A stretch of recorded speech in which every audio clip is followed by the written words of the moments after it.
Hey yo, welcome back to the channel. I am Eric the Dudley Dog and today is the day.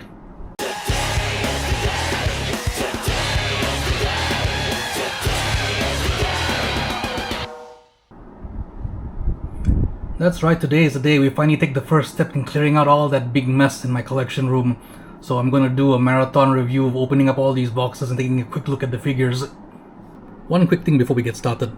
The backgrounds I'm using for these figure reviews is this right here, the Figure Toy Company reversible wrestling action figure backgrounds. I got this off of Amazon a few months back, and it comes with 4 different backgrounds. One is the entrance set, which you see here, and this is the arena, the audience. There's a background for interviewing, and one is the locker room. So the setup I'm using is the locker room because that's like the brightest one and the clearest one. You can see everything in what I intend to do right now. And with that out of the way, let's get to it. First up is the Elite Series 118 Tamatonga, first time in the line. And you can see the condition of this box. It's a bit beat up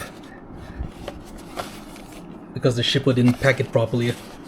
Him and his brother Tongaloa, both of the boxes came in this condition. What's even worse is my Ultimate Edition Chase Great Muta. Also, the box was pretty badly damaged in that shipment. What to do? So let's get this open and take a look. And here he is out of the box, and the first thing you'll notice, or the first thing everybody notices, is just the size of this guy's forehead.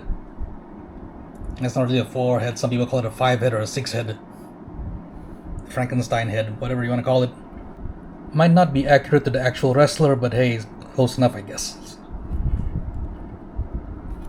Accessories wise, he has another pair of hands. One is a pointing finger on the left, and a grabbing hand for the right. To pair up with what he's already comes packed with.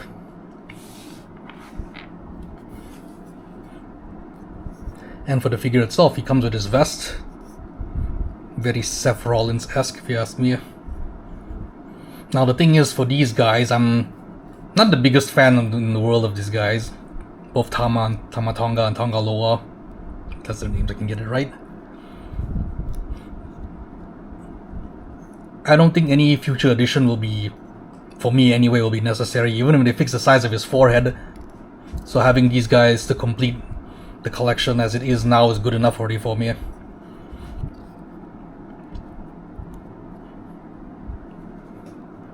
Some more details. You can see he's got his tattoo on his right bicep. I'm not sure if he's missing anything else. The vest is removable, which I'll probably just keep it on and display him as like this.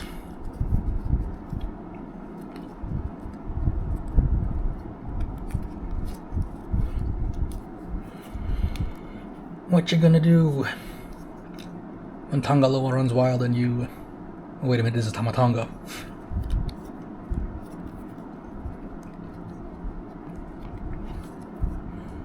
Articulation is the basic elite articulation for the more modern figures, which is the double elbows.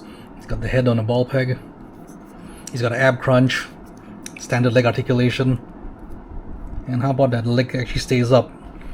Now they say the telltale sign of a bad figure that comes from the Vietnam factory is the one the leg will just go pop back down once you put it up, and this one is staying up, so I guess I got lucky.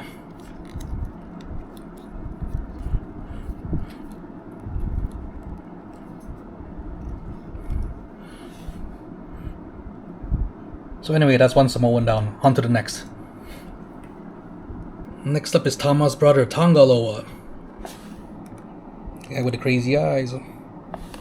And you probably can see the box is also beat up.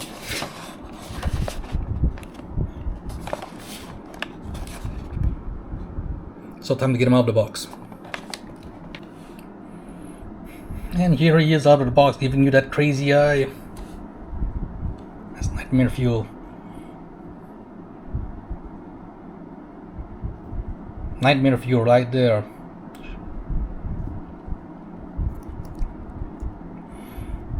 This is your sleep paralysis demon. So much like his brother, he comes with an additional pointing hand and a gripping hand. The difference is he's wearing gloves. And I noticed there's a nice small detail with the gloves here where there's a strap coming out. I don't know when they started doing this, but it's nice to see. As for the guy himself, yeah, other than the crazy eyes, I think I might have a paint blemish on his face. You can see it right under his right eye. Anyway, same basic elite articulation as all the other figures you expect to see today. He has a removable rubber vest with a big T on it. I can call him Mr. T, I guess, going forward. Who knows?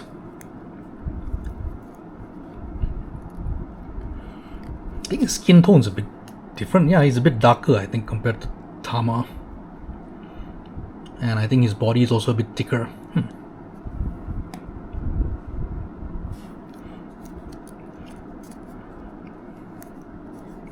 Articulation. Oh, here we go. That's the Vietnam leg right there.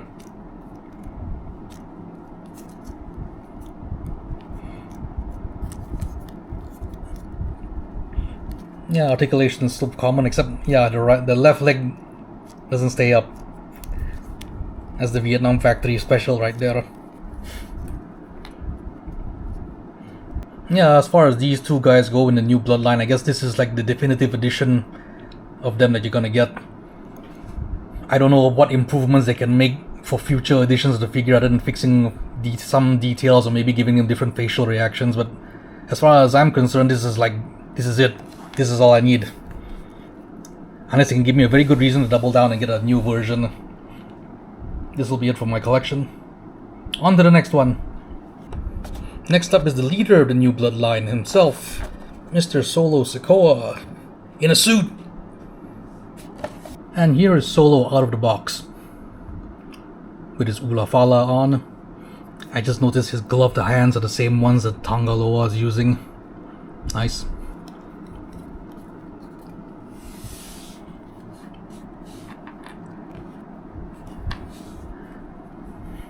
Accessories, he has the same pointing hand and gripping hand as Tangaloa, with the gloved hands.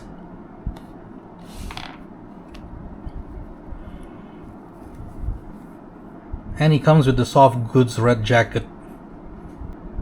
And it's a Solo with the red jacket on. I don't know if it comes out on the camera, but in person this jacket, I don't know if it's just mine, but the color looks a bit faded. At least it's not pleather, because I hate the pleather ones. Those things tend to crack up and dry up very easily, especially living in an Asian climate like we do here. Can't get his collar down properly, but what the heck.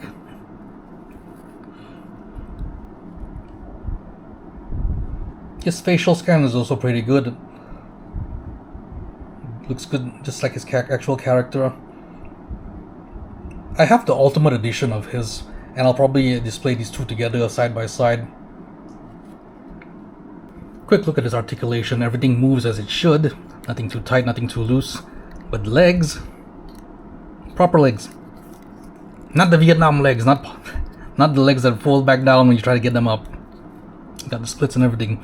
Now I've heard some complaints that the suited legs that they've used countless times that originated from their Muhammad Ali figure. A lot of people hate them, but I guess it just does the job for me. I'm not a stickler for details. Too much details anyway. It looks like what it's supposed to be.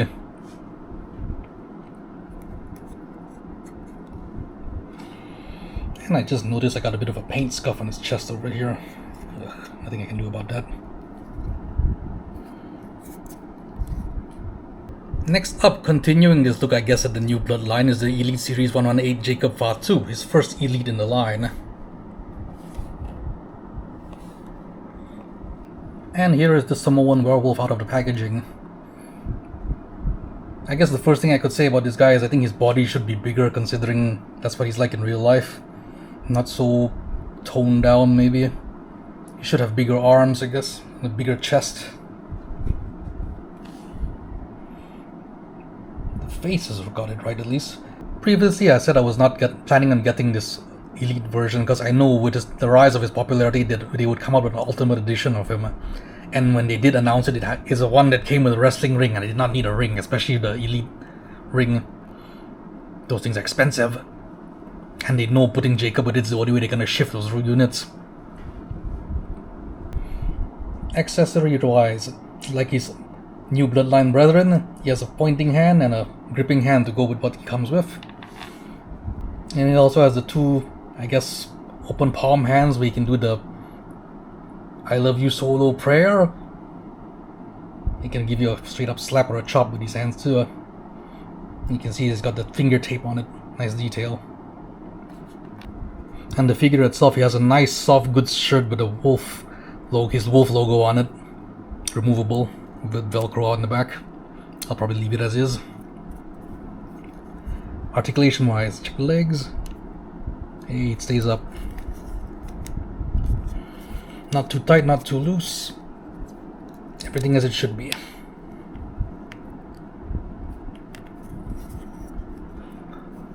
And despite the lack of a butterfly joint in his shoulders, thanks to his double elbows, he can sort of give off the prayer pose. The I love you solo prayer pose. Close enough, good enough. Next up is Elite 118 Nia Jax, the Queen of the Ring 2024, if I'm not mistaken. And here we have Queen Nia out of her packaging with a crown on. In case you're wondering, the crown is removable. She has a bun on top that keeps it on. Nice touch.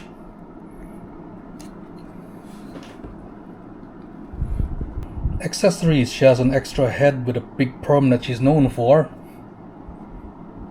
Likeness is also pretty good. She has two fist hands. And like her bloodline brethren, she has two pointing fingers hands. In addition to the normal gripping hands that comes on the figure. And it's nice also that they painted some of her costume details on the hands.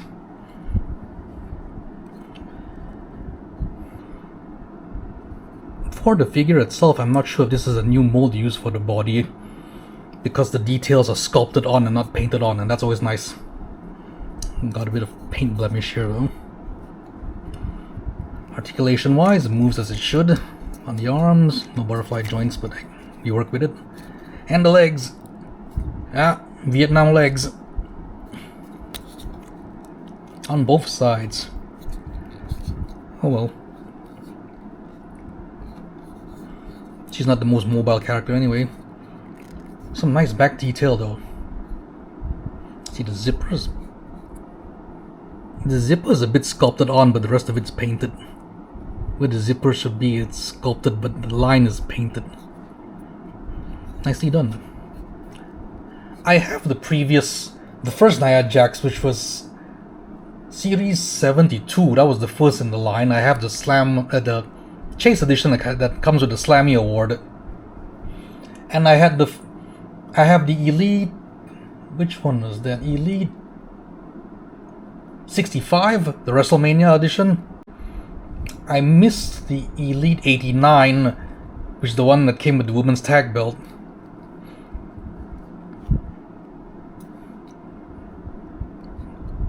Then again, I'm not really a big fan of Nia, so if I miss out a figure or two, it's no big deal for me.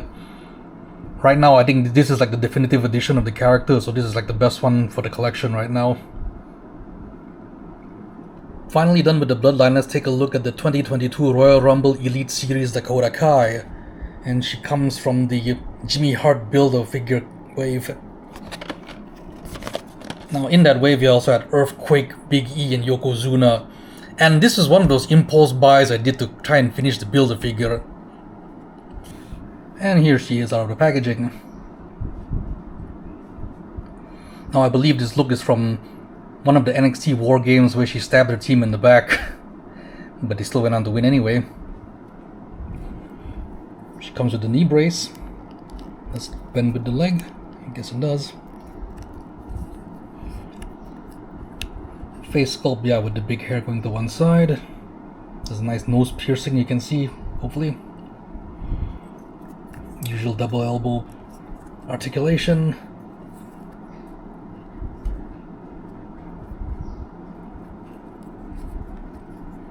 Leg articulation, good, stays up. But I think the paint is running on the joint. It shouldn't be that dark.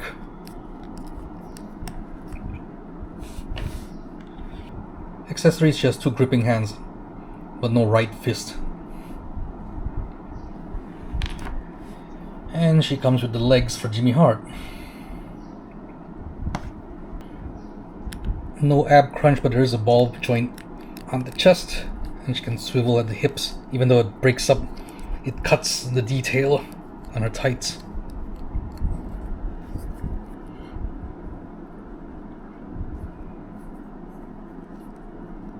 Check out that size comparison next to Nia.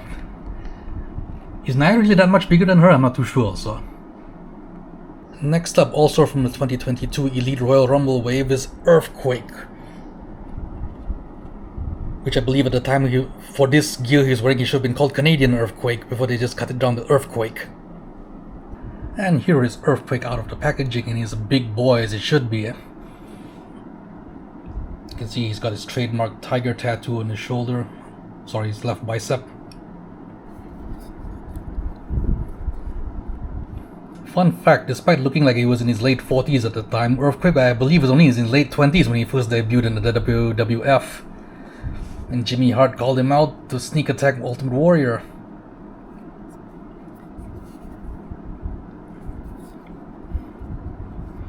So yeah, this is based on his first look when he joined the company, which is just plain blue tights with a Canadian flag. That's why he was first called Canadian Earthquake, if I remember this right.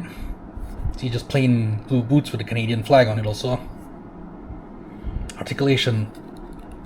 The legs stay up. They're posable. Back seem to not be able to bring his arms down straight. Oh well.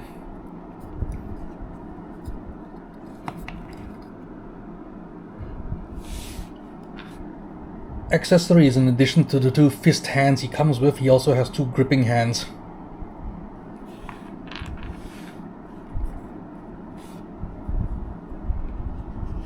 And he comes with the Jimmy Hart Build-A-Figure parts, which is his jacket and body.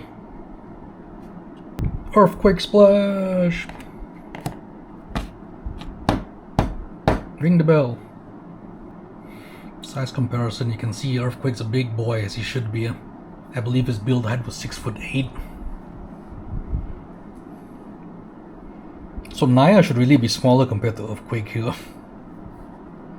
I mean, yeah, if you take a look, Nia is like taller than Solo even. As a bonus, let's quickly assemble the Jimmy Hart Build-A-Figure. Now, I know the other two parts are supposed to come with the Yokozuna and Big E from this wave, but the Yokozuna was way too expensive, and the Big E, I don't really need one. But I was able to get the additional parts from independent sellers on Facebook. And that's why I felt the need to complete this set.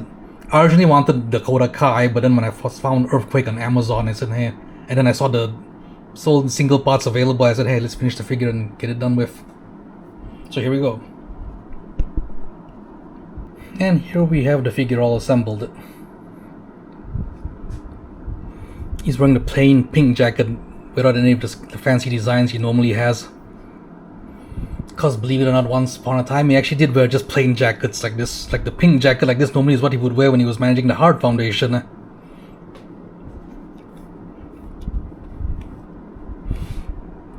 He's got some nice detail on his tie with the key, with the piano key design.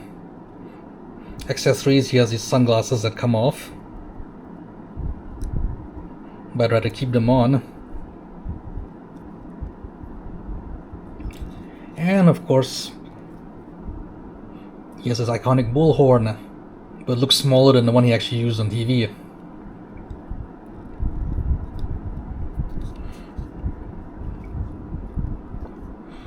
Articulation, his legs, you can see he's using the old leg mold without the ballpoint joints. So his legs can go up and down as needed. A weird cut for the legs to split open also.